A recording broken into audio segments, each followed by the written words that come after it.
Chemical equilibrium. Chemical equilibrium, the state where the concentration of all reactant and product remain constant with time. Okay, number 1. The equilibrium condition. At equilibrium, it refers that there is no change in concentration of reactant or product. Next, dynamic equilibrium. The state in which the net concentration of reactant and product do not change, but the reaction flows in both directions. Consider the reaction between steam and carbon monoxide in a closed vessel at high temperature.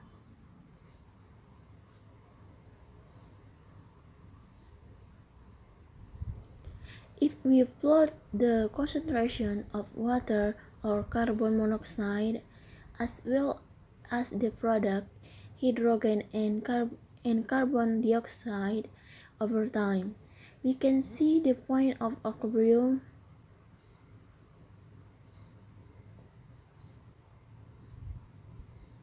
We can pictorially show the reaction. You can see picture number 1, 2, 3, and 4.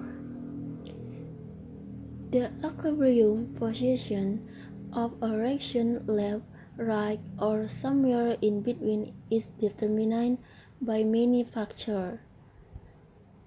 Okay, factor number 1, the initial concentration. Number 2, the relative energies of the reactant and product.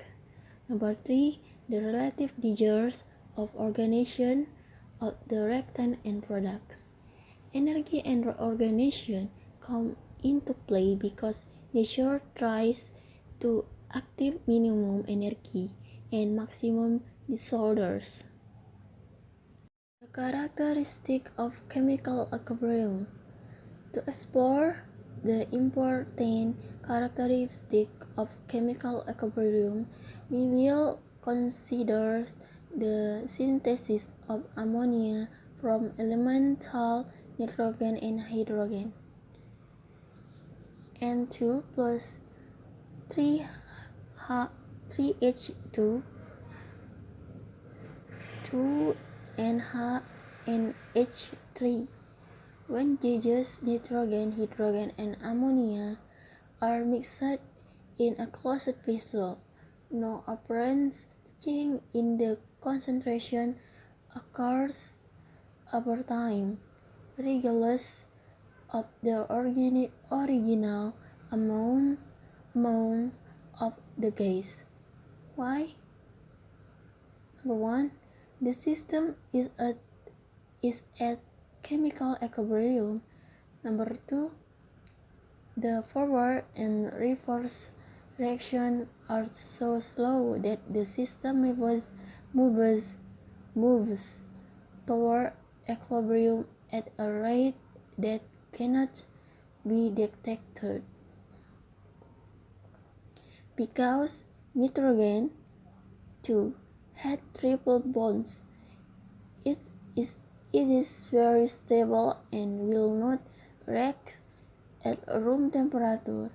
Therefore, number 2 is probably the best answer. Stability of the phase of a pure substance. By the third law of thermodynamics, the entropy of substance is always positive. These facts combine so that you can see is always negative. Consequently, the plot of P versus T at constant pressure is a curve with a negative slope. For the three phases of a single substance, we have this. At any temperature, as gas to as liquid to as solid, entropy of the solid is small, so that you can see equation number 1. The P versus D curves for the solid curves S has a slight negative slope.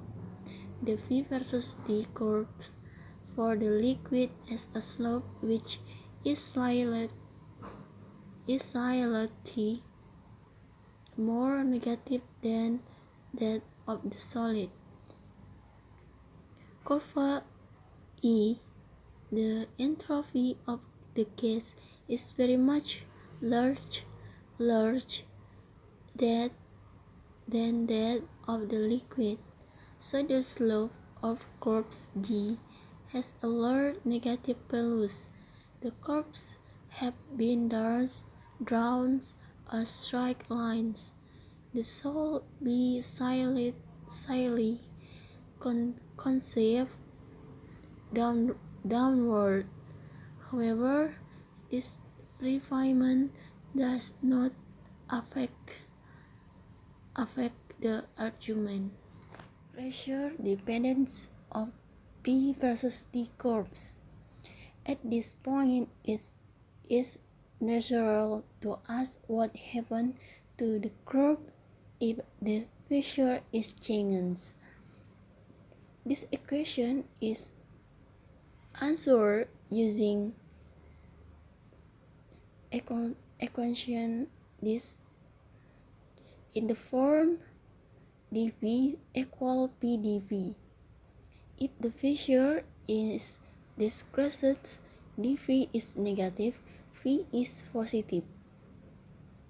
Hence, dV is negative and the chemical potential decreases in proportion to the volume of the phase. Since the molar volumes of the liquid and solid are very small, the value of V is decreases only slightly.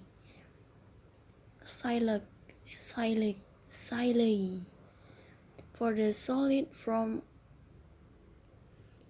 A to L absent, E absent. For the liquid from B to B absent. The volume of the gas is roughly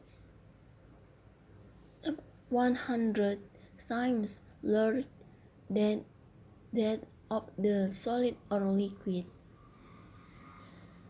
So the V of the gas decreases greatly from C to C absent.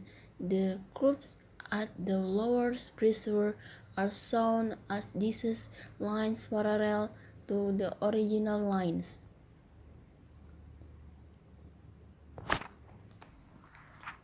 The figures has been drawn for the case V liquid lebih besar V solid. Figures show the both equilibrium while the shift in the boiling point is relatively large. The melting point shift has been exerted for emphasis. It is actually very small. The decreases in boiling point of a liquid with decreases in pressure is neatly illustrated. At the lower pressure, the range of liquid with decreases in the range of stability of the liquid is noticeably decreases. If the pressure is reduced to sufficient low value, the boiling point of the liquid may even fall below the melting point of the solid. Then there is no temperature at which the liquid is stable. The solid sublimes at the temperatures Ts, the solid and vapor coexist in equilibrium. The temperature T is the sublimation temperature of the solid. It is very depends on the pressure. Discuss the Clough iron equation in thermodynamics. So let's say we have two phases, phase alpha and phase beta, and choose phases are in equilibrium with one another. So from our previous video on chemical potential, this means that the chemical potential of phase alpha at that given temperature and pressure is equal to the chemical potential of phase beta at the same temperature and pressure. Alright, so what? What if we are changing the temperature and or the pressure of the system and then we want them to remain in the equilibrium?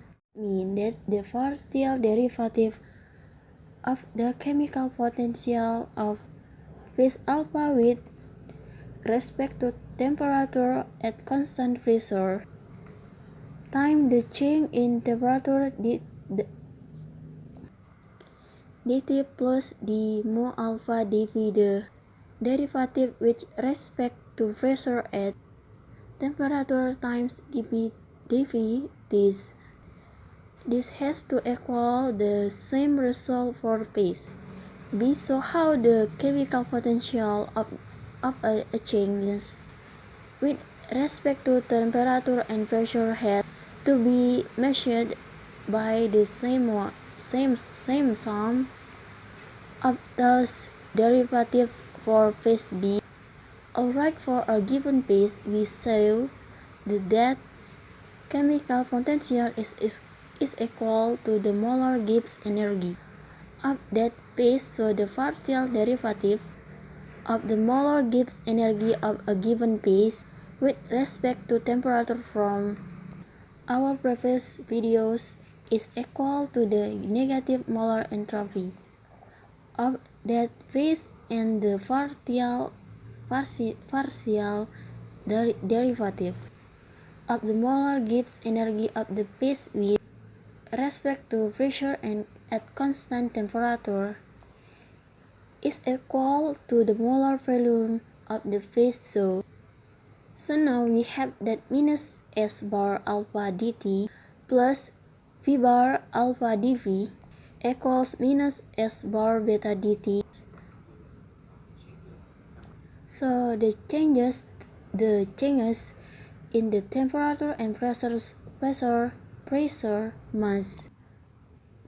must be measured by these molar entropies and the molar volume of the relative phase.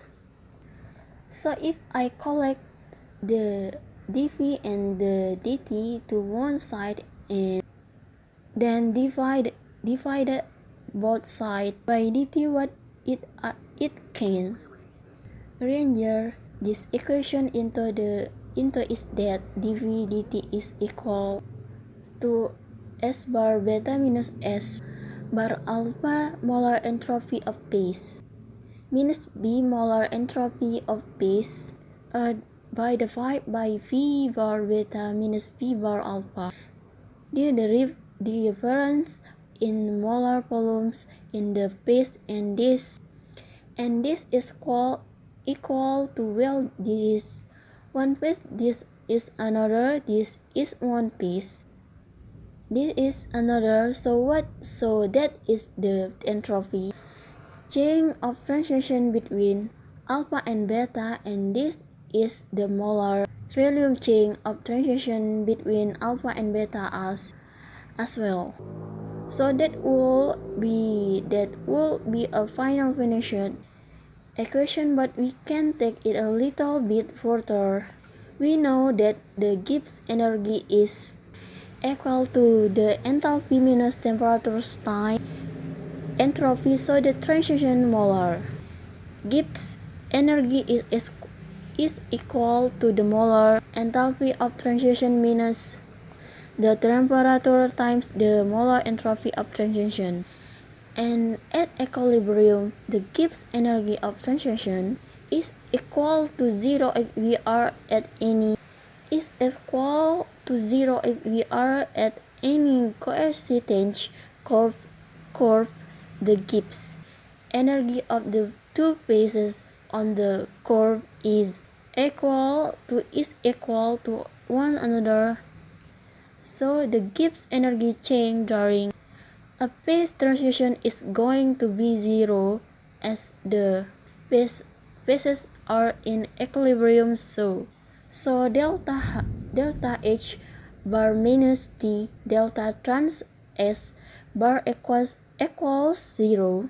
So as we saw for entropy of transition, the molar entropy of transition is equal to the molar enthalpy of transition divided by the temperature. So that allow us to arrive at what is the club iron equation for a coincident curve if we want to alter either the temperature of the pressure or compute the derivative of this coincident curve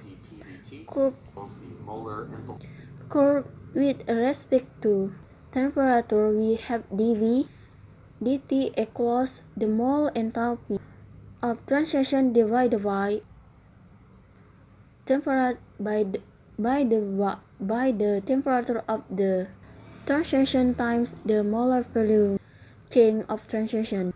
Alright, so what does this imply about this shape of these various curves? So the molar enthalpy change of the phase, so transition defined in going in this direction. So solid to gas sublimation, solid to liquid will be fusion, solid liquid to gas of vibration. So the molar enthalpy change of those phase transition is greater than zero in the direction of increasing temperature. If you want to sublimate, melt, or boil a substance, that is always going to require an input of heat. It is always endothermic. So delta H bar of transition is always positive. Alright, the change in the molar volume going from a solid to a gas or a liquid to a gas sublimation and evaporation is always going to be greater than zero. The molar volume of a gas will expand to take up the volume of its container. The gas is always going to be a higher volume that condenses phase. And for melting, for fusion going from solid to liquid, usually that greater that zero as will notable exception being going from solid water to liquid water. Water ice has a lower density. Ice has a lower density and thus a higher molar volume than liquid water, and of course the temperature at which this transition occur is always going to be positive. So typically we are always going to have positive and positive values in this equation. So this means if you want to change the pressure, if you change the pressure at which transition occur, you are almost always going to increase the temperature at which that transition occurs as well. So the clap iron equation tells us the thesis this coexistence curves the slope of the process temperature is, is almost always going to be positive. The notable expression being at water where delta, the Lavi var equation for water is less than that zero, so for water this slope of this line actually goes backwards, so that the club iron equation this has valid.